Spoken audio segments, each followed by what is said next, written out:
just lost the initiative. That's your new target, unless it's not big enough. Launch countermeasures. Have you ever said, "This makes no sense," and someone tells you, "You're just not seeing it right"? Well, how do you know? You gotta know where to look and trust your own eyes. There are clues, even a template. Hello, I'm Lewis, and this is the Red Pill Diary. Come on in and join us. I've switched the lights on for you. It was a cloudy, hot, and humid night, not unusual for this tropical season and equatorial climate. The small group of men stood looking east at the seemingly sudden appearance of lights of the imposing, nearly 4,800 gross tonnage, 367-foot Swedish freighter on the horizon. Despite the empty dock, they spoke in hushed voices, conferring and directing the leader of the men selected to offload the precious cargo in a few hours. However, even with the closure of the small port town, a lone observer slipped away unnoticed as the freighter nudged up to the dock and they began offloading Alfheim's cargo onto the awaiting rail cars. The two men dressed in jungle camouflage worked quickly. The dampness and the heat slowed their progress, but not their determination. As they made their way through the trusses, their packages secured to their knapsacks. It was getting dark, which could create another obstacle for their completion of their project. The train will be approaching soon. They secured the packages and prepared the fuses as they felt a vibration in the rails. At that precise moment, they lit the fuse and quickly climbed up the truss, over the tracks, and into the jungle to the other men awaiting. They waited, anticipating a large explosion as the train struggled along, carrying a string of heavily loaded boxcars. The men heard the loud crack. It echoed through the jungle and the ravine below, and then the downpour as the train began to cross. They waited and watched, hoping, but there was no explosion. The train continued unhindered. The solitary man who slipped away from the dock earlier that day quickly arose and spoke on the radio and waited for the response and the eruption of gunfire that followed. It was May 28, 1954. Let's set the stage. We've got to start with 2 points. Basically the base of this. I'll loosely title the first one legal and the other one I'll call moral. Now that's my framing, nothing official. It's just my framing of it. There are others, but these two will give us some sort of a context to the edge of this episode. We have to go back to December 2nd, 1823. We're just going to go briefly, but here's the first point.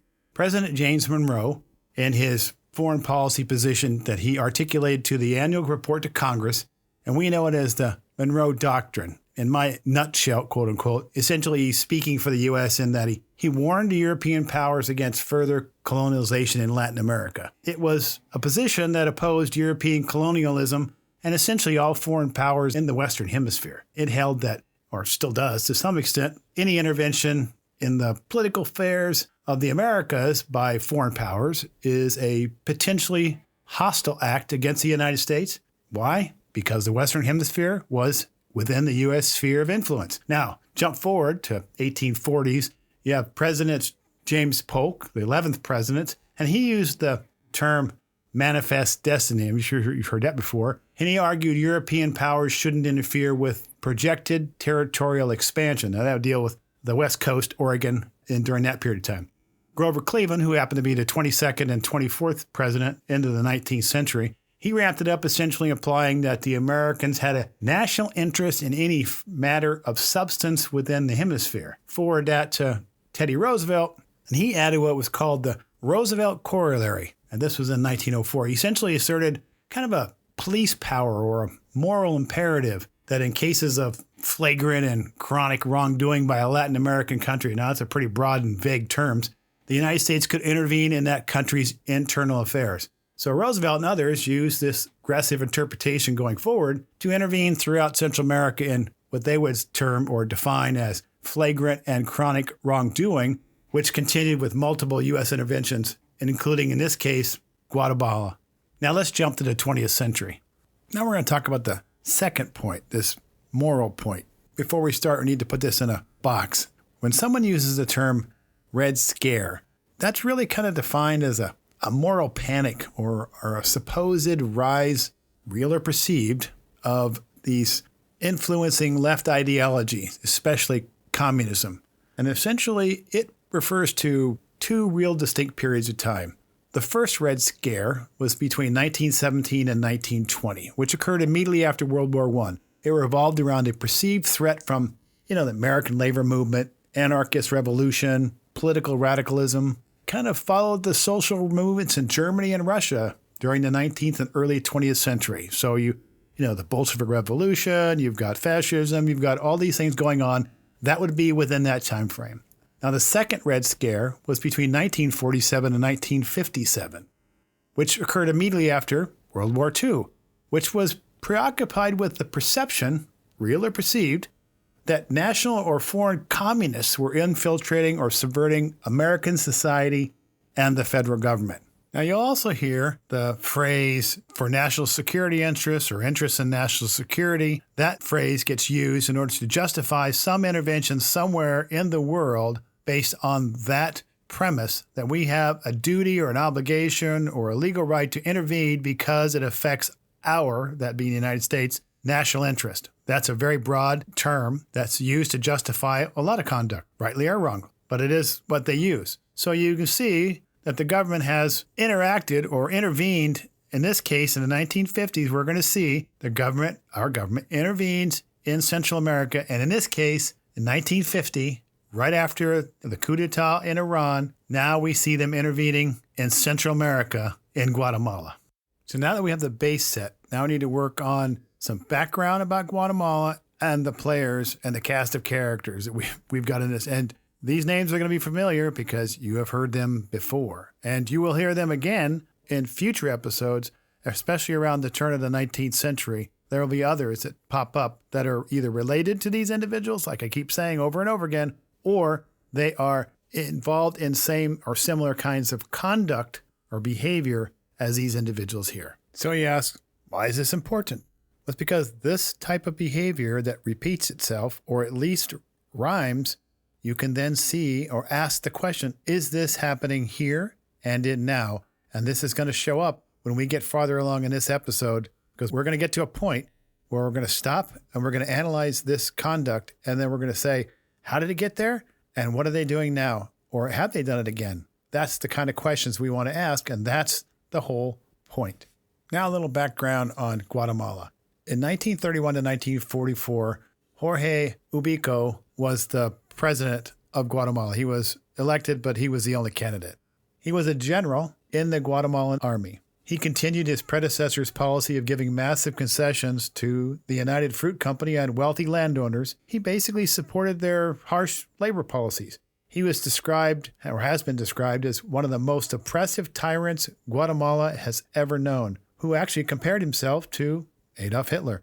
He was removed by this pro-democracy uprising in 1944, which led to the 10-year Guatemalan Revolution. I want to point out that the United States government has taken no action against this particular individual. That's important going forward to contrast in 1944 versus 1954 and the conduct of the United States getting involved in Guatemala and the very reason why, or arguably one of the major reasons why, they got involved at all. This is why the first 3 points in this episode is very important. Think about the person that's currently in the presidency and the three things: Monroe Doctrine, moral imperative, and Red Scare. And you ask yourself, would this person be a candidate for those three base points? So what's the point? Well, the point is, look at the condition of Guatemala at the time of 1944 to 1950, and the United States government makes no intervention. Just 4 years later, when a democratically elected second president is now in office, the government now sees the Red Scare, or a moral imperative, to get involved in Guatemala. If they didn't get involved in 1944 to 1951 with Ubico and the October Revolution, what was the moral imperative of getting involved in 1950? Well, if it wasn't that in 1944, which was a candidate was worse than the current one, then it arguably had to be something else. And what was that something else? That something else was United Fruit. A quick cast of characters, both corporate and individual. We'll start with the corporate characters. The primary, United Fruit Company. It's been there since 1930, but now we're in the 1950s. You know it now as Chiquita Bananas. It had control over the port, or the control of the access to the port at Puerto Barrios It controlled the railroad. It had huge swaths of land. It got tax concessions, etc., from Ubico back in the 1940s. The other was the International Railways of Central America. It was owned by United Fruit. They purchased it. It ran from Guatemala City to Puerto Barrios, and United Fruit used it exclusively to ship its product throughout the country, and it controlled all the prices that it charged to the country of Guatemala. Now for the cast of individual characters quickly. You know John Foster Dulles. He was the Secretary of State under Eisenhower. He was also the senior partner for Sullivan and Cromwell. And we'll get to him and that firm again in a future episode regarding Central America as well. John Foster Dulles also worked for J. Henry Schroeder Banking Company. That was the key financial advisor to the International Railway of Central America, controlled by United Fruit, which owned most of Guatemala's train lines. Sullivan and Cromwell did work for United Fruit. Allen Dulles, you know him as director of CIA. He was on the board of Schroeder Banking Company. He held stock in IRCA. He was the president of Schroeder Bank, was also on the board of IRCA, and Schroeder Bank also handled secret CIA funds for covert operations. Eisenhower's personal secretary was the wife of United Fruit Company's PR director, Edmund Whitman. Ambassador to Costa Rica, Robert Hill, was close to United Fruit. He worked for Grace Shipping Lines, who had a financial interest in Guatemala, and he later became a director of Grace Shipping Lines. Senator Henry Cabot Lodge and his family held stock in United Fruit Company, and he also spoke for United Fruit in the Senate and as the U.S. ambassador to the United Nations. Juan Manuel Galvez was the president of Honduras, and he was also prior counsel to United Fruit Company. Walter Beadle Smith was a CIA director. Then they promoted him to undersecretary to John Foster Dulles. He was seeking a position with United Fruit. And United Fruit hired Edward Bernays as a director of public relations. And United Fruit also hired Thomas G. Cochran. He was Franklin Roosevelt's original brain truster, who he began to network with insiders in D.C. and CIA. He was also the attorney for the CIA front airline called Civil Air Transport Company, CAT. Then they became Air America. And so he also worked as a secret go-between in CIA plot for Operation Fortune, which was called off at the last moment. And the other person was E. Howard Hunt. He was working in the CIA, involved in this overthrow, coup d'etat of Arbenz in 1954. And what else was he involved in? Watergate. Okay, let's stop here for a moment. Now you see the cast of characters, both individually and corporate.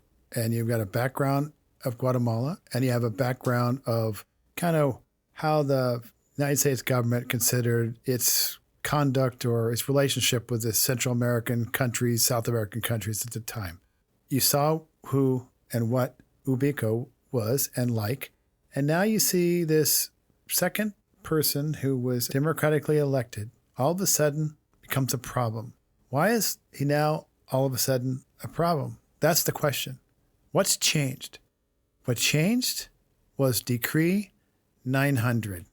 When Arbenz was elected, he continued the reforms of his predecessor, including Decree 900, where holdings greater than 666 acres or more were subject to confiscation.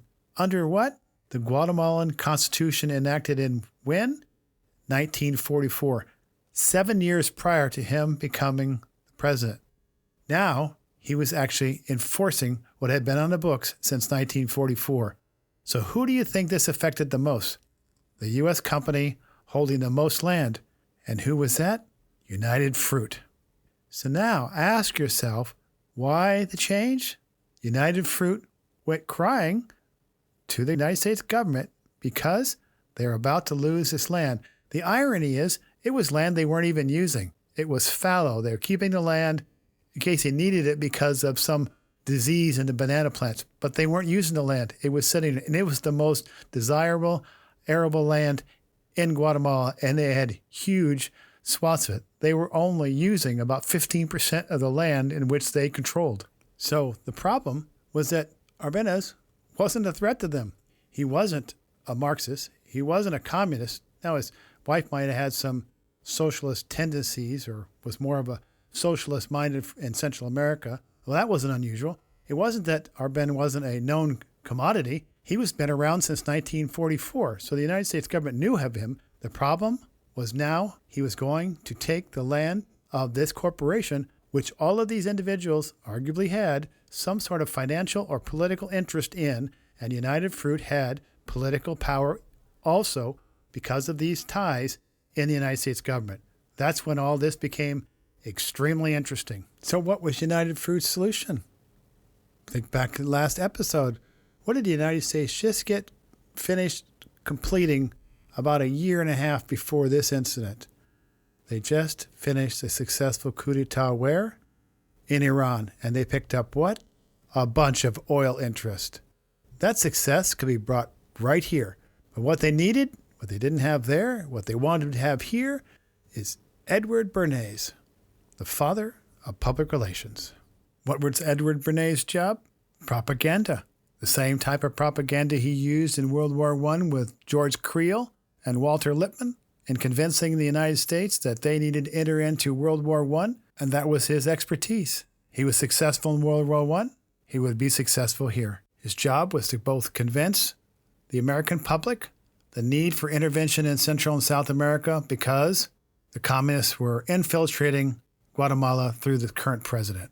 The Red Scare. He was very successful at doing it. He was also working to subvert the loyalty of the military and convince the unions in the country and rural workers and city dwellers that Arbenz was finished. They started a small-scale psychological harassment, then escalated. They had radio propaganda campaigns and leaflets to frighten the populace and foment violence. They started training 300 mercenaries and Guatemalan exiles to infiltrate Guatemala. Half of it was for sabotage and some fictitious spearhead invasion. And ultimately, it was culminating in an invasion from Honduras. Assassination was considered, just like it was in Iran, but discarded to avoid making Arbenz a martyr. They tried to bribe Arbenz, but it wasn't successful. So they figured they needed a coup d'etat. So they used the Nicaraguan for assistance. That was the dictator was Somoza, and they used that for a base of flight operations and training.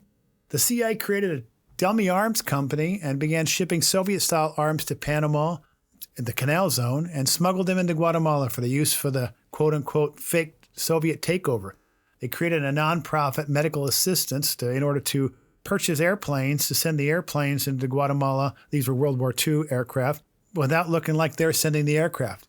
The politicians went to work.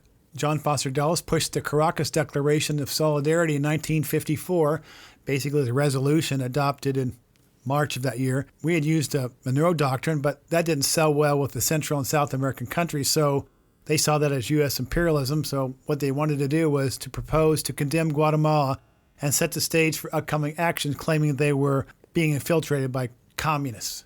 Despite Arbenz's efforts to convince people, his own and the world otherwise, PB's success was a success. And the United States and CIA and, by proxy, United Fruit Company got its way. Another president was installed, and guess what? United Fruit got to keep his property, and all was well, so you think. The actions of the Eisenhower administration set the stage for a decade or longer civil war in Guatemala at the cost of 150,000 lives. So you say, Lewis, what's the point of all this information? The point is to think about propaganda. Our government's been using it at least from the turn of the 20th century. We saw it in World War I, we saw it in World War II, we saw it used in a coup d'etat in Iran, and we've seen it used here in a coup d'etat in Guatemala in 1950. You say, well, Lewis, they're not doing it now. Think about what's going on presently today. Think about the internet and social media, and you say, well, this is different. It's more information. Think back in the day of Operation Desert Storm. If you don't believe it's still happening, research what firm was connected to Citizens for a Free Kuwait. It was a public relations astroturf firm, meaning Citizens for Free Kuwait wasn't really a grassroots organization because it wasn't. It was established by the Kuwaiti government. And the testimony of this Naira to a Congressional Human Rights Caucus about some atrocities were happening in Kuwait. Essentially, children would be taken off out of the incubators, which was shared to use to convince the Americans to convince America to enter the Persian Gulf in Operation Desert Storm. This testimony was proven false, and that she actually was the daughter of a Kuwaiti ambassador to the United States. The principal firm associated with the Citizens for Free Kuwait was Hill and Knowlton. It was a worldwide, public relations firm It was part of WPP PLC, a British multinational communications, advertising, and public relations firm. It was the world's largest advertising company as of 2023. So do we see this type of PR, this public relations, this propaganda continuing? Of course you do. The point of this whole episode is to recognize that when they want to make something look like something, they know how to do it. If you ever get a chance, read the first 4 chapters of the book called The Nudge. It's by a guy named John Thaler and Cass Sunstein. Just the first 4 chapters. It talks about how they get people to make choices. So just recognize that propaganda is around us all the time. Decisions you're made through marketing and public relations, all of that is manipulated by individuals who know how to make you choose. You see it all the time in your feeds on social media. It is around us all the time. So when they want to create a narrative, they know exactly how to do it, and they're very good at it and have been doing it for at least a century. You know, when you get on the internet, on your social media feed, you're seeing propaganda all the time. They're getting you to choose what they want and listen to their narrative, so you'll make a response that they want you to have. It's out there. We need to recognize it for what it is. Now think about Operation Desert Storm again. Think about the consequences of that, those flat-out untruths. Think about what's going on presently. Think about Ukraine, Palestine, Israel. Think about Somalia. Think about the places where we've been involved in and ask yourself, do you think that possibly some of that was propaganda? Rightly, wrongly, I don't know. But that's a question we need to continually ask ourselves, because the decisions that we make as a country impact not only on us, but on the lives of other people. So we need to be concerned that our government is acting in the best interest of us, not convincing us to do something that they want us to do. So next time you're on the internet and you're reading or looking at things that are passing through your feed, or you happen to be watching some news channel you're watching, paper you're reading, or an article you're reading, ask yourself, what message are they trying to get you to buy into? Because all media has a point, and the point is to get a point across to you. So what narrative are they pushing? What emotional tie are they trying to reach? What are they trying to get you to think? Now, it's unfortunate we have to be at this place, but history tells us one thing, that when things are going on around the world and our government is getting involved, it's important for us to understand, as the sovereigns of this country, why we're getting involved, and for the right reasons, not for reasons that people make up. As in Guatemala and Arben's case, they made him out to be something he wasn't. And it wasn't for almost 40 years later, after his death, that apologies were made and restitution was made for what they inappropriately did at that period of time. But it was too late for him or his family or the country or the people that lost their lives. The next time people want you to respond or put a flag on your social media post, ask yourself why, and then think as you read and not necessarily emote. Because sometimes there's unintended consequences to our actions, as here. Observing the actions unfolding was an Argentinian-born visitor who just happened to be in Guatemala. He witnessed the coup d'etat, and it made an impact and a nudge. He left and went to Mexico to meet with 2 brothers who were exiled there. His name was Ernesto Guerra de la Serna, but you likely know him as Che. I'll leave the lights on for you. Well, we filled those pages. If you have comments, suggestions, share them. You know, the more input, the more likely a better outcome. I'm moving forward because backwards is not an option. I've turned the lights on here, and I'll be leaving them that way. Join me next time on The Red Pill Diary.